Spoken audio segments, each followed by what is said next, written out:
Instructions. You will hear a number of different recordings and you will have to answer questions on what you hear. There will be time for you to read the instructions and questions, and you will have a chance to check your work. All the recordings will be played once only. The test is in 4 sections. Write all your answers in the listening question booklet. At the end of the test, you will be given 10 minutes to transfer your answers to an answer sheet. Now turn to Section 1. Section 1. You are going to listen to a talk about library system. Look at questions 1 to 12.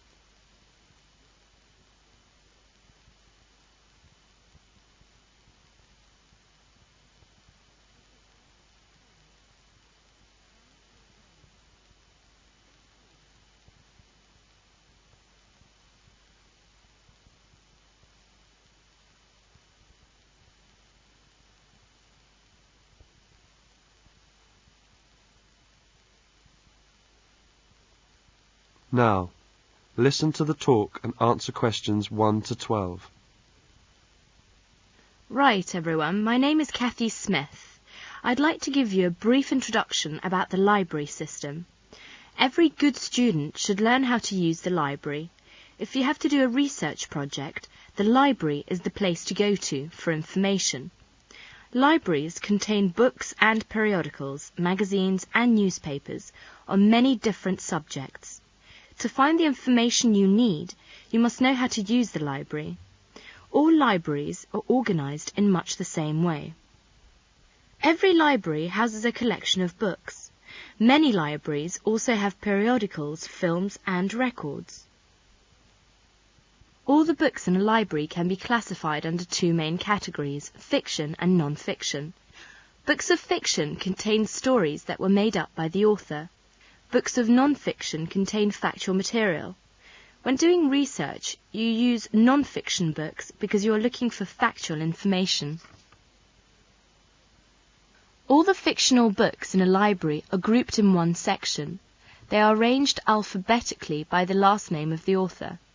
Many libraries also label the spines of all books of fiction with the letters FIC or F.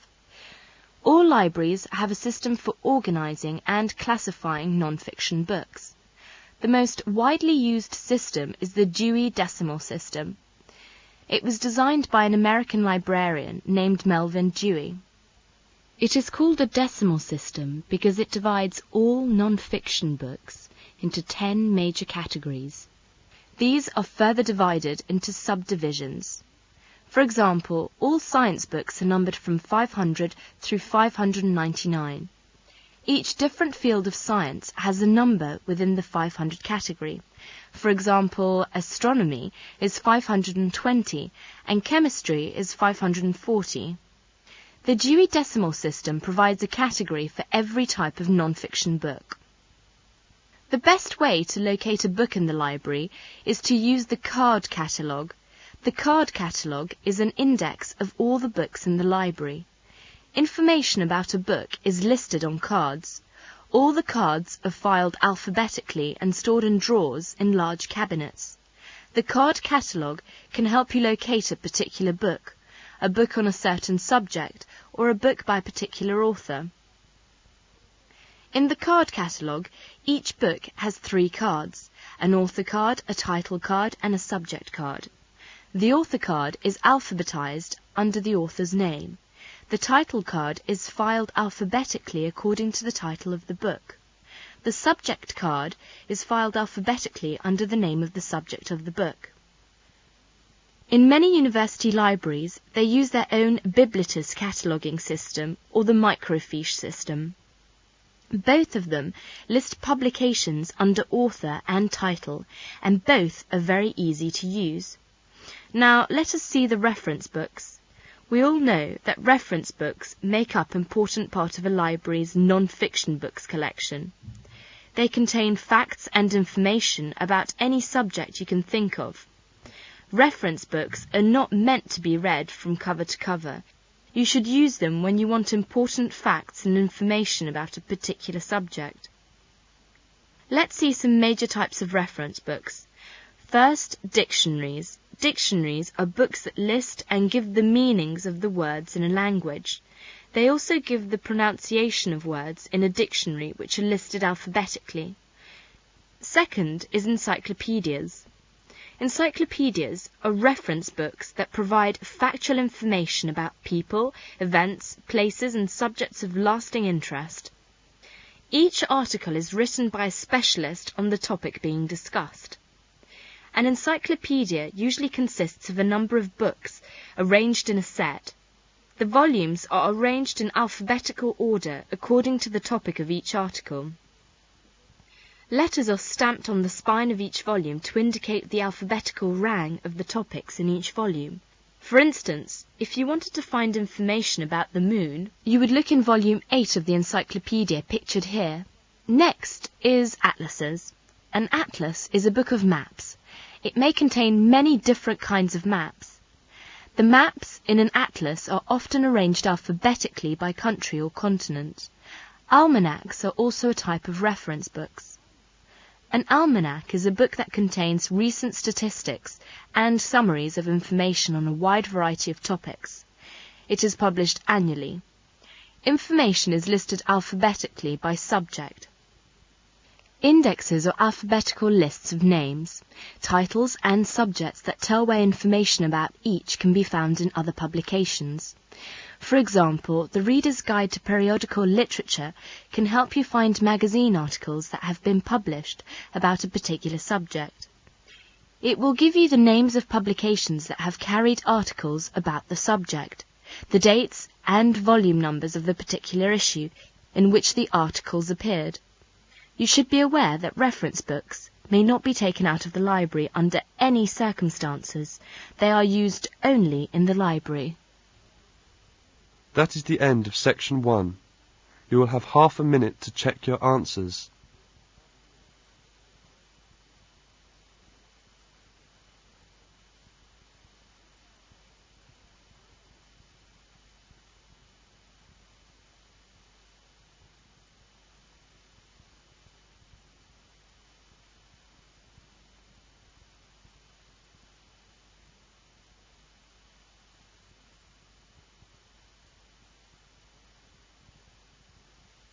Now turn to section 2.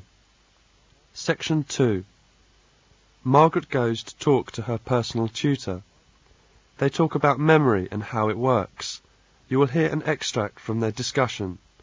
Look at questions 13 to 19.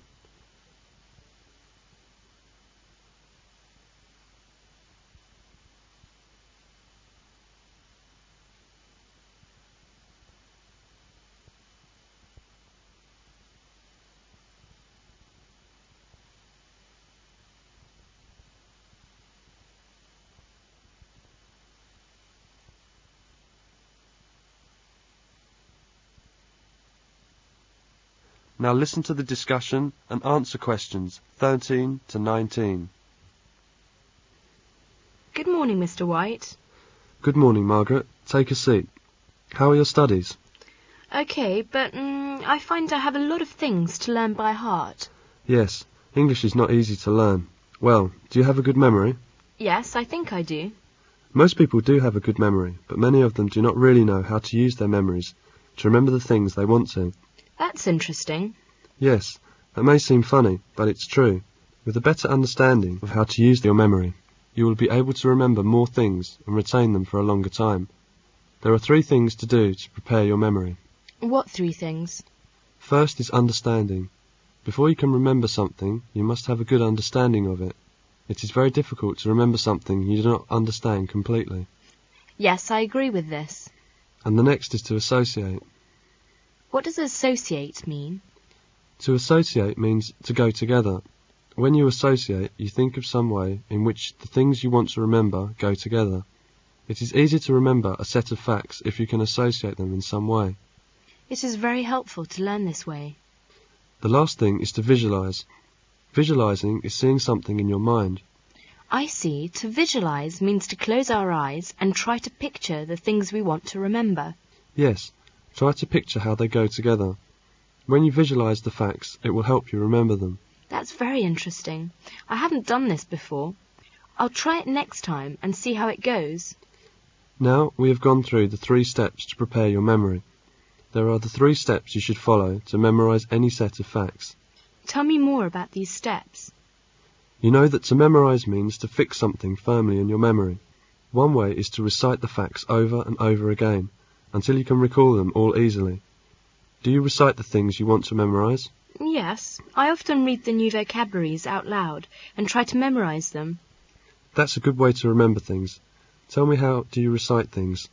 Well, first I write the facts in a list. Then I begin to say the facts over and over again till I can remember them.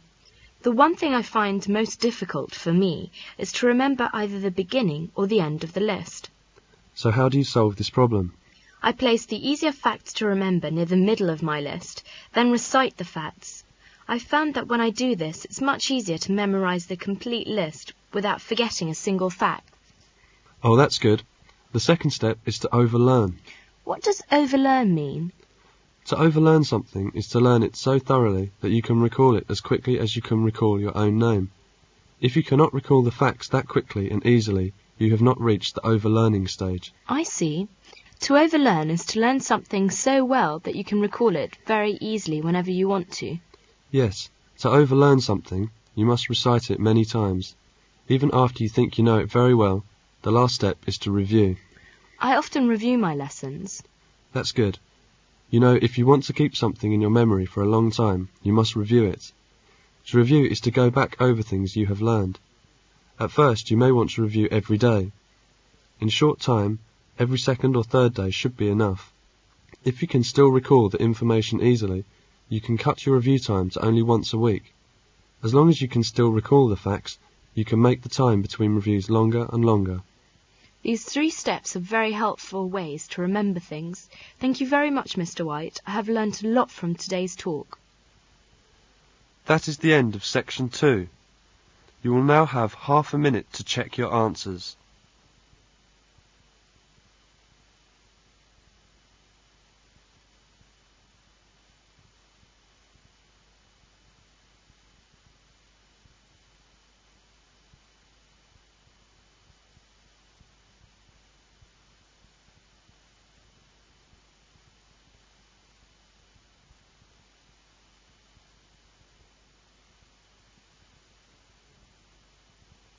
Now turn to section 3.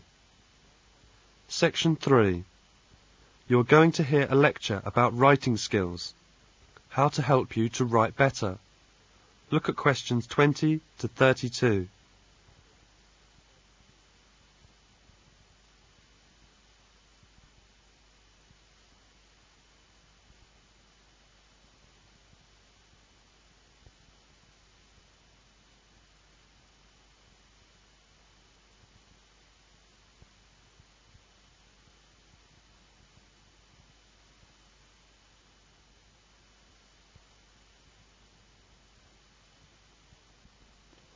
Now listen to the lecture and answer questions 20 to 32.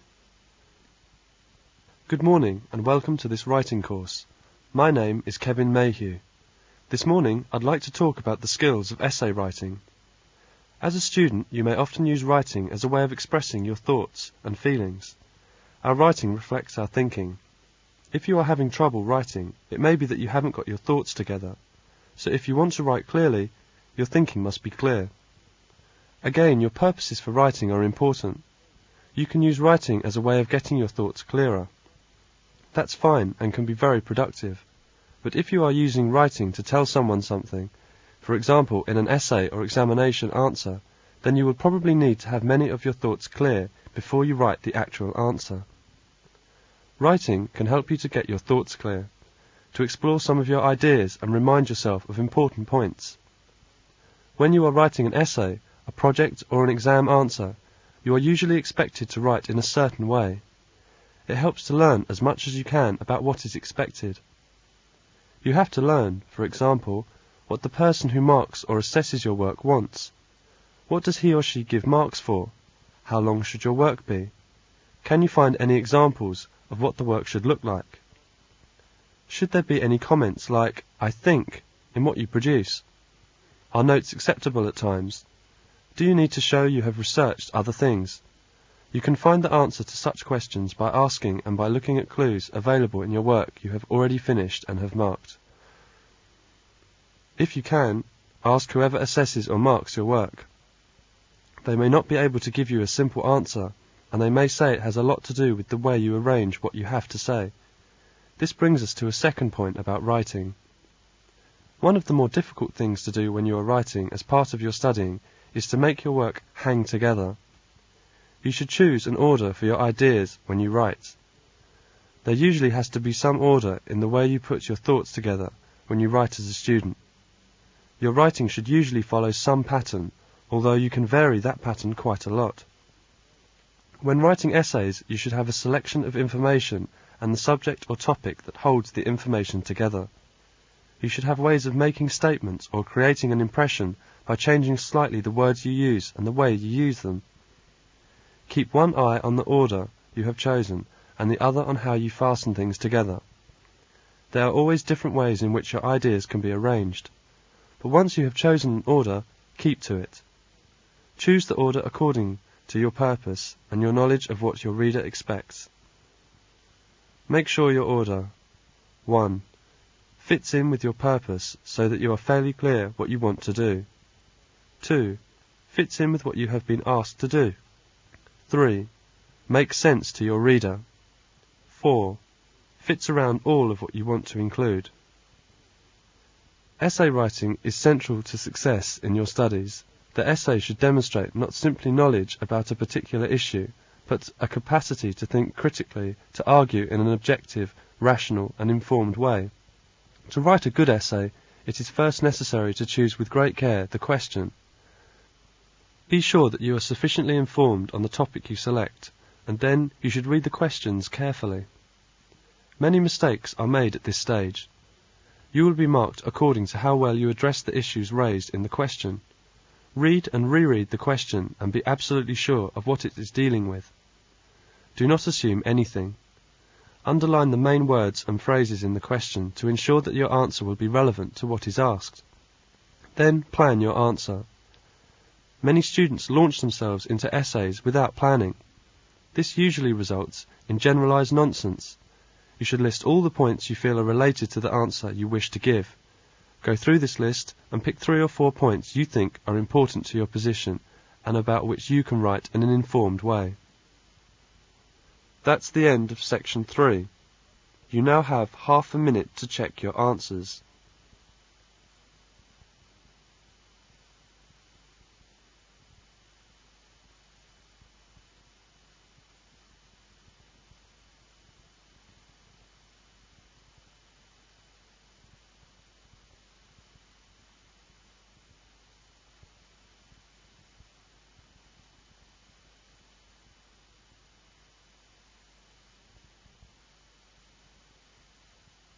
Now turn to Section 4.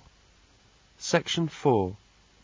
You are going to listen to a local radio program that is broadcast daily and gives out information about job vacancies. Listen to the recording and complete the chart below. Look at questions 33 to 41.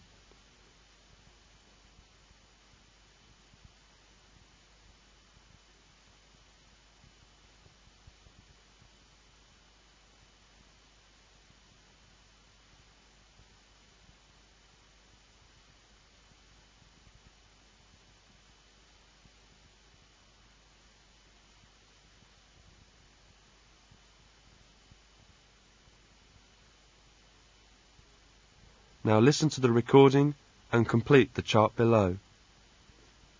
Hi, you're listening to Radio Southwest, the best in the Southwest for music and up-to-the-minute news. Sue's here. Hello, Sue. Hello, David. And we've got the job spot for you today. So if you're unemployed or looking for a new job, this could be the spot for you. So, let's have a look. See what we've got today. How about an engineer? You must be experienced for this job. At least 2 years' experience in this field and the pay will be agreed. So that will depend on experience. The hours are 8:30 a.m. to 5 p.m, Monday to Friday, and Saturday 8:45 a.m. to 4 p.m. So that's hours 8:30 a.m. to 5 p.m, Monday to Friday, and Saturday 8:45 a.m. to 4 p.m, an engineer, How about you, Sue? What have you got? Right, David. Well, the first one we've got is a cook. That's in a large, busy restaurant, so it's very useful to have had experience in large-scale cooking.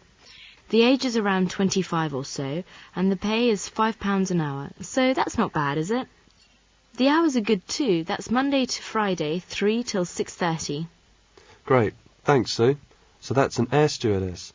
Now, how do you fancy travelling around the world? How do you fancy being an air stewardess?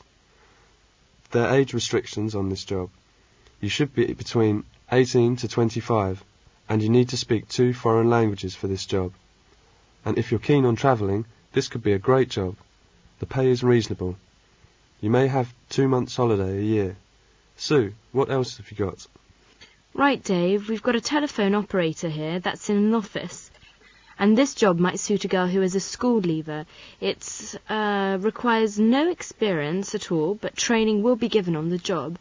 And the pay is £67 a week. So there you go. That's a nice job in an office. Great. Here's another job for a school leaver. Well, it's a shop assistant in a busy supermarket.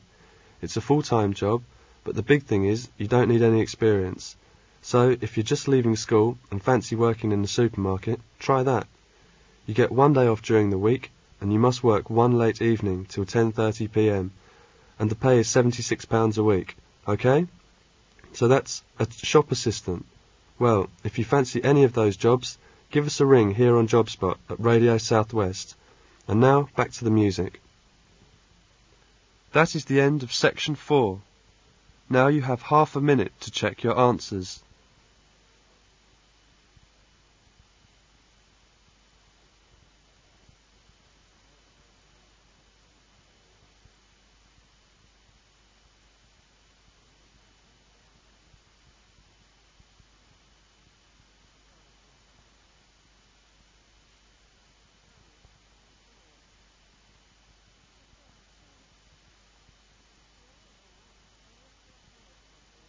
This is the end of the listening test.